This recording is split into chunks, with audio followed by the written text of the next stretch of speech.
दोस्तों, आज हम डीएनए की शुरुआत एक ऐसे सवाल से कर रहे हैं जिसने पूरी दुनिया की राजनीति की दिशा बदल दी है। सवाल यह है कि क्या मोदी पुतिन चीन की बैठक ने अमेरिका और खासकर डोनाल्ड ट्रंप का घमंड तोड़ दिया है? आप कहेंगे घमंड?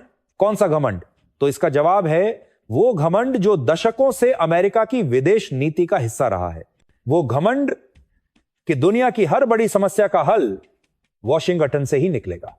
वो घमंड की दुनिया की हर बड़ी ताकत को आखिरकार अमेरिका के सामने झुकना ही पड़ेगा। लेकिन इस बार तस्वीर अलग है। इस बार तीन देश, भारत, रूस और चीन ने दुनिया को साफ संदेश दिया है कि अब अंतर्राष्ट्रीय राजनीति में वन मैन शो नहीं चलेगा। यह बैठक सिर्फ एक डिप्लोमेटिक औपचारिकता नहीं थी, यह हुई थी SCO यानी शंघाई कोऑपरेशन ऑर्गेनाइजेशन की मीटिंग में। CO का नाम सुनकर आपको लग सकता है कि यह भी कोई आम क्षेत्रीय संगठन है जैसे सार्क या आसियान, लेकिन फर्क देखिए, CCO की सदस्यता में दुनिया की आधी आबादी आती है और लगभग $30 ट्रिलियन की इकोनॉमी शामिल है। मतलब अगर SCO अपने आप को वर्ल्ड पावर कहे तो अमेरिका को भी सोचने पर मजबूर होना पड़े। तस्वीरों का असर आपने देखा होगा, मोदी और पुतिन की वो तस्वीर जिसमें दोनों साथ साथ गाड़ी में बैठे हैं और बातें कर रहे हैं, वो तस्वीर ही दुनिया की खबर बन गई। इसके अलावा मोदी और शी जिनपिंग की मुलाकात 7 साल बाद चीन की धरती पर, वो भी अपने आप में मैसेज थी। अब सोचिए, ये सारी तस्वीरें अमेरिका तक गईं तो वहां क्या मैसेज गया होगा? मैसेज साफ है, भारत, रूस और चीन अब अपने अपने मतभेदों को पीछे छोड़कर कम से कम अमेरिका के वर्चस्व के खिलाफ एकजुट हो रहे हैं। ट्रंप की बेचैन ट्रंप का घमंड इसीलिए टूटा क्योंकि उन्होंने हमेशा दावा किया था कि भारत उनके सबसे बड़े दोस्तों में है। याद कीजिए, हाउडी मोदी से लेकर नमस्ते ट्रंप तक की तस्वीरें। लेकिन अब वही भारत रूस और चीन के साथ मंच शेयर कर रहा है और अमेरिका की नीतियों पर सवाल उठा रहा है। डीएनए का पहला निष्कर्ष यही है, अब वर्ल्ड पॉलिटिक्स में एक नई धुरी बन रही है और इस धुरी में भारत सिर्फ एक साइलेंट पार्टनर नहीं बल्कि एक की प्लेयर है। अब अगला हिस्सा, पार्ट 2। किसी भी बड़ी राजनीतिक मुलाकात को समझने के लिए उसकी पृष्ठभूमि जानना बेहद जरूरी होता है। आज जिस बैठक की हम बात कर रहे हैं वो हुई थी SCO समिट यानी शंघाई कोऑपरेशन ऑर्गेनाइजेशन की मीटिंग में। CO क्या है? SCO की शुरुआत साल 2001 में हुई थी। उस वक्त दुनिया का पूरा फोकस अमेरिका पर था क्योंकि 9011 होने वाला था और उसके बाद वॉशिंगटन ने खुद को ग्लोबल पुलिसमैन घोषित कर दिया था। लेकिन एशिया के कुछ देश, रूस, चीन, कजाकिस्तान, किर्गिस्तान, ताजिकिस्तान और उज्बेकिस्तान ने मिलकर कहा कि उन्हें भी सुरक्षा, अर्थव्यवस्था और राजनीति के मुद्दों पर एक साझा मंच चाहिए। यहीं से जन्म हुआ SCO का। धीरे धीरे इस संगठन ने अपनी ताकत बढ़ाई। भारत और पाकिस्तान 2017 में इसके सदस्य बने।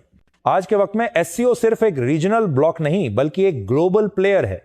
इसकी सदस्यता में दुनिया की लगभग आधी आबादी आती है और अर्थव्यवस्था देखें तो करीब $30 ट्रिलियन का क्लस्टर है।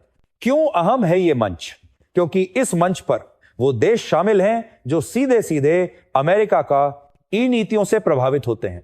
चाहे रूस हो जिस पर नेटो ने दबाव डाला, चाहे चीन हो जिस पर अमेरिका ने ट्रेड वॉर थोपी, या फिर भारत जिससे बार बार अमेरिका अपनी इंडो पैसिफिक स्ट्रेटेजी में सहयोग चाहता है। यानी SCO वो जगह है जहां अमेरिका को छोड़कर बाकी सारी बड़ी ताकतें मौजूद हैं। इस बार का एजेंडा सवाल है, इस बार SCO में ऐसा क्या हुआ कि पूरी दुनिया का ध्यान खिंच गया? इस बार का एजेंडा था ग्लोबल सिक्योरिटी यानी आतंकवाद, युद्ध और सीमा विवादों पर चर्चा। इकोनॉमिक कॉपरेशन यानी एनर्जी, ट्रेड और टेक्नोलॉजी में साझेदारी। और सबसे अहम न्यू वर्ल्ड ऑर्डर यानी आने वाले वक्त की विश्व व्यवस्था कैसी होगी। मोदी, पुतिन और शी जिनपिंग की मुलाकात ने इन तीनों एजेंडों को एक नए मोड़ पर ला दिया। भारत की भूमिका सबसे दिलचस्प रही क्योंकि भारत का रिश्ता अमेरिका से भी है। QUAD, Indo Pacific defence partnership सब कुछ चल रहा है। लेकिन भारत रूस का भी पारंपरिक दोस्त है। हथियारों से लेकर ऊर्जा तक भारत की जरूरतें रूस से पूरी होती हैं और चीन भले ही सीमा विवाद में भारत का प्रतिद्वंद्वी है लेकिन आर्थिक रूप से दोनों एक दूसरे पर निर्भर भी हैं। यानी भारत वो देश है जो अमेरिका और रूस, चीन दोनों कैंप में ब्रिज का काम कर सकता है। और यही बात SCO की इस बैठक को अमेरिका के लिए असहज बना गई। बैठक का माहौल, रिपोर्ट्स कहती हैं कि इस बैठक में माहौल बेहद गर्मजोशी भरा था।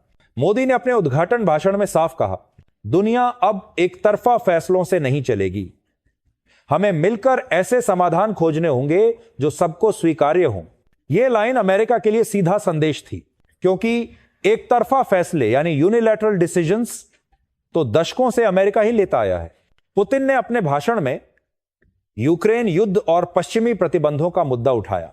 शी जिनपिंग ने खुले शब्दों में कहा कि अब समय आ गया है जब दुनिया को एक देश की बुलिंग से मुक्त होना चाहिए, और भारत यानी मोदी ने बीच का रास्ता अपनाते हुए कहा कि हम सबको साथ लेकर चलेंगे, तभी भविष्य सुरक्षित होगा। डीएनए विश्लेषण, अब जरा सोचिए ये 3 बयान दुनिया की तस्वीर कैसे बदलते हैं। मोदी कहते हैं मिलकर चलो, पुतिन कहते हैं पश्चिम की दखलंदाजी बंद हो, शी कहते हैं बुलिंग खत्म हो। तीनों को जोड़ दीजिए तो सीधा मैसेज निकलता है, अब अमेरिका का वर्चस्व नहीं चलेगा। ट्रंप पर असर, ट्रंप ने हमेशा कहा कि अमेरिका फर्स्ट उनकी नीति है, लेकिन इस बैठक ने दिखा दिया कि अब अमेरिका फर्स्ट नहीं बल्कि एशिया फर्स्ट का दौर शुरू हो रहा है। डीएनए का दूसरा निष्कर्ष यही है, सीसीओ अब सिर्फ एक संगठन नहीं बल्कि एक ऐसी ताकत बन चुका है जो अमेरिका और ट्रंप के घमंड को सीधी चुनौती देता है।